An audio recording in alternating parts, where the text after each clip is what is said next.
Fala, pô, vamos aprender um pouquinho a não ignorar os custos escondidos das coisas que tem em programação? Então vamos aqui ver um caso de uso que aconteceu comigo no serviço e eventualmente vai acontecer com vocês que envolve cache. Não foi cache dando errado, foi cache sendo utilizado para resolver um problema que pode acontecer com chamadas consecutivas e não vamos ignorar custo de rede, tá bom? Bora! No todo, do Digital Bricklayer, se inscrevam neste canal que estamos passando conhecimento de tarefas do dia a dia. Compartilhe com os amigos, deixa o comentário, deixa o que vocês querem assistir aí, porque eu tô tentando ensinar vocês, tá bom?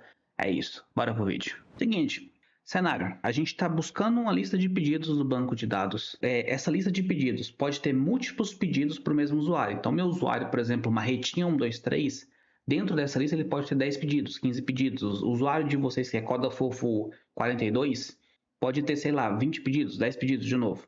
E a gente precisa consultar uma API externa, um endpoint externo, para validar se esse usuário que está dentro do pedido, ele realmente pode concluir esse pedido. Então, suponhamos que a gente está consultando, sei lá, se tem saldo em um outro microserviço, se o usuário não está bloqueado em outro microserviço, por exemplo, ou um fornecedor que bloqueou o usuário e vocês precisam consultar isso toda vez. Então, vamos lá. Como é que a gente pode poder implementar isso de forma ingênua e por que eu implementei da forma como que eu implementei? Então, vou para o código lá que a gente aprende de verdade. Então, bora. Seguinte, pessoal, criamos aqui uma API bem bobinha, tal. V1 pedidos, aprovado, ID. É um GET. Então, se eu passar um ID ímpar, vai retornar falso. Se eu passar um ID par, vai retornar true. Então, só para testar aqui. Passei o ID falso, 1 é falso, porque é ímpar, certo? 2 é par, vai retornar true. Ah, por que disso? Porque vai ser o nosso caso ali de consultar a API externa para saber se o usuário pode concluir o pedido ou não. Seguinte, então vou implementar essa lógica agora de consultar esse endpoint aqui. Vamos vir aqui em New, Project, Cache, Requests, Local. Vai ser um projeto Java puro. No nosso exemplo aqui, imagine que isso aqui é uma lista que está vindo do banco de dados e está cheia de informação. Então a gente vai fazer o seguinte aqui, lista, botei a classe certa, importei, de inteiros. Vamos chamar isso aqui de pedidos, eu estou digitando tudo errado. Beleza, vamos fazer o seguinte aqui. Vamos colocar aqui pedidos.dd all. Vamos passar aqui para ele. 2, 2, 3, 3, 4, 4. Seguinte, pessoal. A gente poderia consultar aquele endpoint da seguinte maneira. HTTP client, HTTP client, recebe new, HTTP client.build. A gente vai aqui, ó. HTTP get, HTTP request, HTTP request new, HTTP request.build. A gente vai fazer o seguinte aqui, ó. A gente vai passar aqui .endpoint.url, RI. Localhost, porque nossa aplicação tá rodando local. Deixa eu copiar aqui no post que vai mais rápido, né? Aqui, a gente vai fazer o seguinte. Aqui, isso aqui é um ID. Então, a gente tem que passar aqui para ele o ID da lista que a gente vai iterar sobre os pedidos. Lembra? A gente vai consultar pedido a pedido e ir na lista buscar esses carinhas, tá bom? Essa é uma maneira de fazer isso. Isso aqui tem que ser concatenado sempre. Eu vou fazer o seguinte. A gente vai fazer isso aqui, ó. A HTTP request tem que ser construída sempre. Então, vamos fazer aqui, ó. For de int integer pedido, que a gente chama de pedidos. Beleza? A gente pega isso aqui e move tudo lá para dentro daquele bloco. Beleza. Então aqui, essa URI ela tem que ser reconstruída sempre. Então se ela tem que ser reconstruída sempre, porque essa ID é dinâmica, a gente pode usar um pouquinho de concatenação de string. Então a gente vai fazer o seguinte, mais pedido aqui no caso, que seria o usuário ID. Aqui ele tá chorando as pitancas porque eu não estou construindo uma URI, eu preciso construir uma URI de fato aqui, passando aqui para ele, bonitinho. O que mais que você tá turando a paciência? Ele joga uma exceção, caso você não consegue construir a URL bonitinha. Ok, tá aí, tudo bem. Então aqui, a gente vai buildar... eu preciso passar que são get, né? Beleza. Mandando executar essa requisição aqui, ó, HTTP client, ponto. A gente vai mandar o send aqui para ele. O que ele tem que mandar? HTTP request que a gente construiu. Qual que vai ser o response handler? Eu vou usar o HTTP response, eu vou ler como string e depois eu transformo isso para boolean. Mas isso aqui a gente pode fazer pedido, tá reclamando aqui que tá, e aqui a gente tem que fazer isso aqui, ó. Isso, vamos fazer um wrapping aqui, fazendo um value off, transformando a string que tá vindo para boolean. Beleza.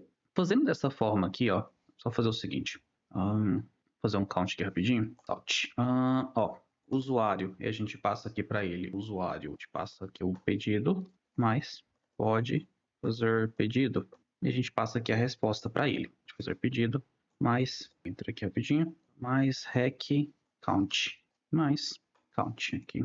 E a gente incrementa o contador. O que eu quero mostrar com isso aqui, pessoal? Eu quero mostrar para vocês que no fim das coisas, mesmo que tenha um usuário ID com um pedido duplicado, ele vai bater no endpoint o número de vezes que tiver, o número de pedidos que tiver lá, mesmo tendo recurso duplicado. Então isso aqui é uma coisa que a gente está engolindo o custo. A gente está desprezando o custo dessa chamada HTTP. Ele começou o count em 1, parou em 9. Só que percebam uma coisa. O usuário 1, eu já consultei esse cara, eu não preciso ir de novo. Eu já tenho a resposta se ele pode ou não fazer o pedido. O usuário 2, a mesma coisa para ele. O usuário 3, a mesma coisa. Eu não preciso fazer chamadas subsequentes. Se eu quero economizar o custo, e não é de graça fazer chamada HTTP, pessoal. Esse é o ponto que eu quero levantar com vocês aqui. Imagina que a gente não tem um tratamento de exceção decente. Se der problema nessa chamada, ele pode derrubar uma rotina inteira. São coisas que a gente tem que pensar um pouquinho para fazer, porque tudo em computação tem custo. Tudo em computação vocês vão perder de um lado e ganhar do outro. É sempre trocas. Acostumem-se com isso. Então, aqui nesse caso, o que a gente está perdendo? A gente está fazendo chamadas para buscar o mesmo resultado que não vai ser alterado no meio do caminho, porque esse era o cenário que eu tinha. Se você tem um cenário que pode ser alterado, o cache já não é muito válido para esse cenário. Mas no meu cenário é válido. Vamos supor que essa informação aqui ela muda diariamente. Então, se eu busquei ela uma vez, eu não preciso buscar novamente. Eu posso guardar. Aqui a gente poderia estar economizando recursos de requisição. Como é que a gente pode fazer isso? Vamos implementar um cache bem bobinho? Seguinte, toda vez que eu for buscar se eu tiver um novo pedido para buscar um novo usuário, vou fazer o seguinte: hashmap de integer e boolean. Vamos chamar isso aqui de cache bobinho. O que a gente vai fazer? Eu quero fazer o seguinte: if, melhor dizendo, vamos pegar aqui. Quando que ele vai poder fazer? Se o valor está no cache, eu vou utilizar o valor do cache. Então vamos fazer o seguinte, ó, cache bobinho.compute if absent. O que isso quer dizer? Se o valor da chave do hashmap não estiver presente, ele vai calcular esse valor. No caso, o que significa calcular esse valor? Significa executar uma chamada HTTP na rede. Ele vai lá no endpoint e vai fazer essa chamada.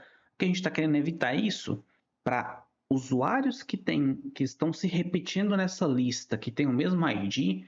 Se eu busquei informação uma vez, eu não preciso buscar outra vez nesse cenário que eu tenho aqui, que a informação ela não é alterada numa velocidade muito grande.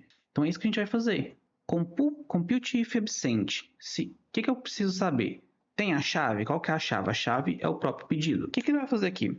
Ele precisa de uma função que vai ser invocada para buscar essa informação e preencher o valor de pode fazer pedido. Assim que, se ele não encontrar essa informação no cache bobinho nosso, ele vai buscar e salvar no cache. Aqui que está o pulo do gato. Ele vai salvar no cache para a gente. Então, se tiver, por exemplo, 111, a primeira vez ele vai calcular e salvar no cache. A segunda vez que for buscar o ID 1, ele vai estar no cache, porque ele já foi calculado, porque ele estava ausente, e agora ele já está no cache de novo, porque é isso que o Compute If Absent faz. Como é que a gente pode calcular isso aqui? Espera aí. Primeiro, a gente tem que passar a chave aqui, que ele vai utilizar para salvar isso depois no cache, tá bom?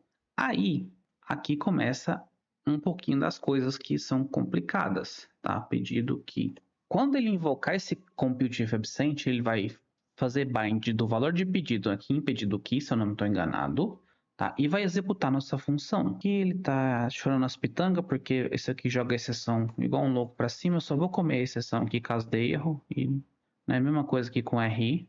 E a gente vai retornar isso tudo aqui. O que eu quero que vocês percebam é que, neste momento, o número de requisições vai cair.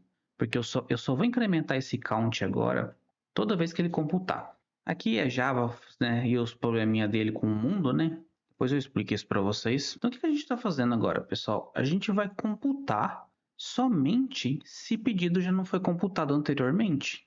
Caso ele tenha sido, ele vai pegar do cache e vai utilizar aquele valor. Com isso, a gente está incrementando o count aqui também. Então, o que eu quero agora? Eu espero ver uma redução do número de chamadas. Da forma com que a gente fez, a gente teve 9 chamadas. 3, 6, 9. Porque era o tamanho do array. Agora, eu vou esperar ver quantas chamadas. 1, 2, 3, 4, 5. Vai cair pela metade, porque esse primeiro já vai estar não vai estar no cache, vai calcular.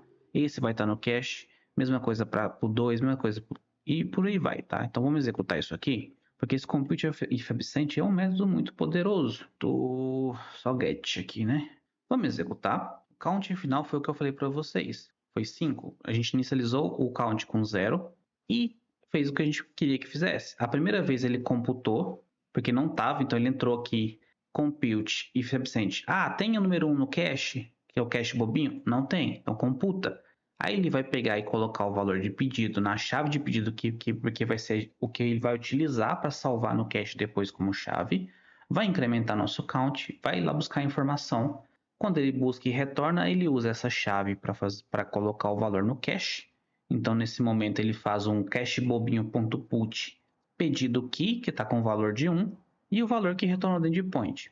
A segunda vez, ele achou no cache, então ele retorna o que está no cache. Para o número 2, a primeira vez que ele entrar aqui, opa, tem no cache bobinho? Não tem, então computa.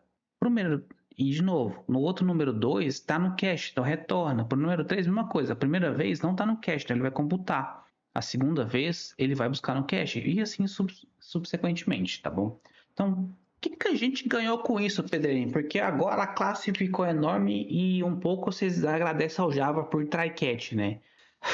O que a gente tá ganhando com isso, Pedrinho? A gente está economizando chamadas via rede.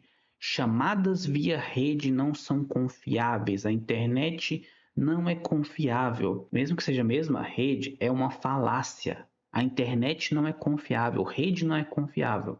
Então a gente está economizando recurso, porque mandar uma chamada HTTP ou HTTPS tem custo envolvido, tá? Tem que transformar a mensagem para byte, tem que empacotar esse negócio, tem que transportar para outro lado, tem que ver. A gente está utilizando TCP, porque obviamente a gente está mandando HTTP, TCP está logo embaixo. Então também tem a questão de ordenação dos pacotes, de SYNAC. Então tem todo um custo envolvido que a gente não pode desprezar isso de forma alguma.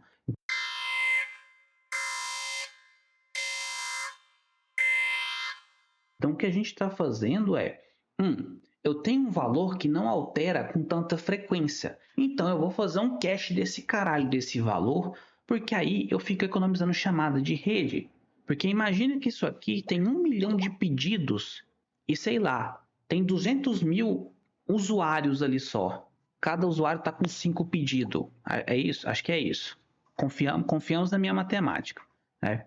Em vez de fazer 1 milhão de chamadas, a gente vai fazer 200 mil. E é nessa brincadeirinha que vocês têm que começar a jogar. Porque é aqui que a rotina fica extremamente pesada, por coisa que a gente, de novo, são custos que não estão tão escondidos assim, mas está escondido um pouquinho, que a gente despreza. E o nosso trampo como programador e como programadora, além de fazer o que o negócio quer que seja feito, é fazer bem feito, é fazer de uma forma com que o sistema funcione tranquilamente, que não vai dar dor de cabeça. É escrever código decente, é escrever código performático, porque código não performático custa muito para a empresa. Em época de cloud ainda, custa muito mais, porque sei lá, se o código tinha que gastar $30 rodando uma rotina, o ser humano iluminado não se preocupou com otimização de memória, de chamada, de nada. O código gasta, sei lá, $100 para rodar. A empresa está queimando dinheiro. Aí depois, né, a empresa não consegue se manter no mercado porque o time de tech dela desprezou um monte de custo que não deveria estar sendo desprezado, né? É complicada a coisa. Então, fiquem ligeiros nesses custos, tá? Fiquem ligeiros porque, de novo, esse tipo de custo, esse aqui tá um pouco meio que na cara. Tem uns outros que eu vou trazer aqui também, porque isso aqui vai ter que virar uma série, porque eu separei um monte de coisa nesse nível para vocês, para que vocês, né, não cometam esse tipo de lactovacilos e a aplicação de vocês que vocês façam sejam performática, gaste menos recursozinho e que vocês sejam promovidos um pouquinho mais rápido, né? Então é isso, crianças. Um abraço para vocês, né? Espero que vocês tenham pedido alguma coisa. Aqui foi um híbrido de Java e um pouco de rage no Java por causa de try-catch, exception e cache, né? E cache, custo envolvido de requisição HTTP que tem custo que não é barato e muita gente despreza isso e o pessoal acha que internet é confiável e resiliente, isso é uma falácia e é isso. Se vocês gostaram, deixa o like, deixa o gostei nesse vídeo, se inscreva nessa jossa deste canal e, né, no mais é isso, pessoal. Estudem porque conhecimento ninguém tira de vocês. Tchau. Vocês se inscreveram, né? Tô de olho.